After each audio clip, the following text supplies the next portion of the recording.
Hello అందరికీ ఈరోజైతే టమాటా నిల్వ పచ్చడి చేశాను. చాలా టేస్టీగా వచ్చింది. ఎలా చేశానో ఒకసారి ప్రాసెస్లోకి వెళ్దాము.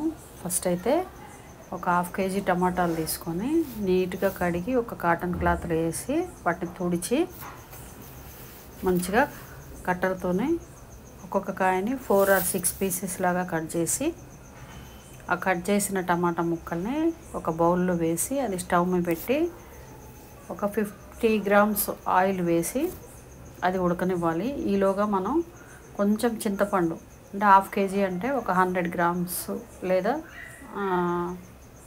75 grams అట్లా చింతపండు తీసుకొని నీట్గా శుభ్రం చేసి దాన్ని కొద్దిగా వాటర్ వేసి ఒక చిన్న గ్లాస్ వాటర్ వేసి స్టవ్ మీద ఇంకొక సైడ్ పెట్టేసి దాన్ని ఉడకనివ్వాలి వాటర్లో.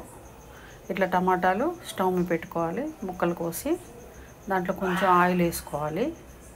అది అలా ఉడుకుతున్నప్పుడే మనం ఇంకొక సైడ్ చింతపండు కూడా పెట్టేసుకొని చింతపండుని మనం బాగా ఉడకనిస్తే ఏమవుతుందంటే మెత్తగా అవుతుంది.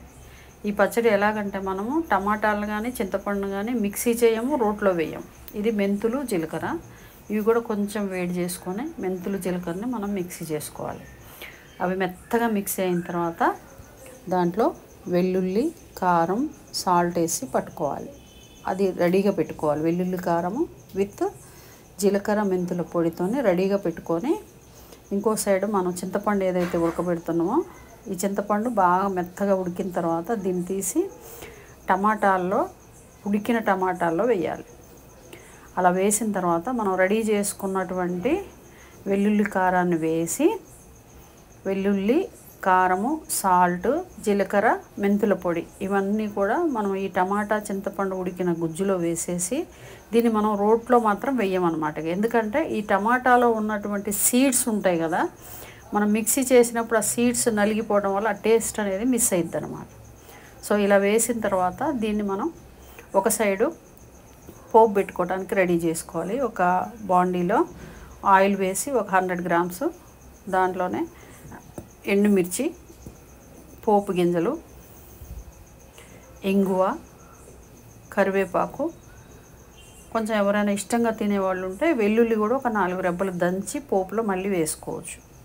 మనం ఆల్రెడీ కారం మిక్సీ చేసేటప్పుడు వెల్లుల్లి వేసాం కాబట్టి వేయకపోయినా బాగానే ఉంటుంది. ఫ్లేవర్ కోసం కావాలనుకుంటే వెల్లుల్లి కూడా 4 దంచి వేసుకోవచ్చు. చూసారా, ఎండుమిర్చి, కరివేపాకు, పోపు గింజలు అండ్ ఇంగువ కూడా వేసాను. సో ఇలా ఇంగువ వేసి మంచిగా గోల్డెన్ కలర్లో తాలింపు గింజలు అయిన తర్వాత దాన్ని తీసి మనం ఈ చట్నీ ఉంటుంది కదా, ఈ టమాటా చింతపండు వెల్లుల్లి కారం ఇంగువ వేస్తున్నాను. అలా ఉడికినటువంటి ఈ టమాటా చింతపండు గుజ్జులో ఈ వేయించినటువంటి పోపుని మనం మిక్స్ చేయాలి. ఇంగువ సరిపోదేమో మళ్ళీ కొంచెం వేసాను. సో అలా ఇప్పుడు మంచిగా ఫ్రై అయింది. దీన్ని తీసేసి చూడండి, నేను ఈ గుజ్జులో వేసేస్తున్నాను. వేసిన తర్వాత కొంచెం సేపు మళ్ళీ అట్లా మగ్గనిచ్చాలన్నమాట.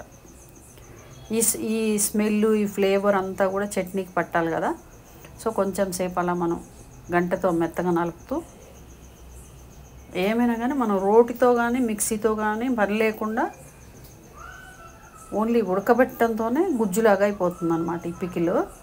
ఇది మనం రోట్లో వేస్తే ఏమవుతుందంటే ఆ చట్నీ అనేది ఆ ఫ్లేవర్ అనేది మనం మిస్ అవుతాం అన్నమాట. సో కాబట్టి అందరూ కూడా ఇది గుర్తుంచుకోండి. వీడియో నచ్చితే లైక్ చేయండి, షేర్ చేయండి, మీరు కూడా ట్రై చేయండి.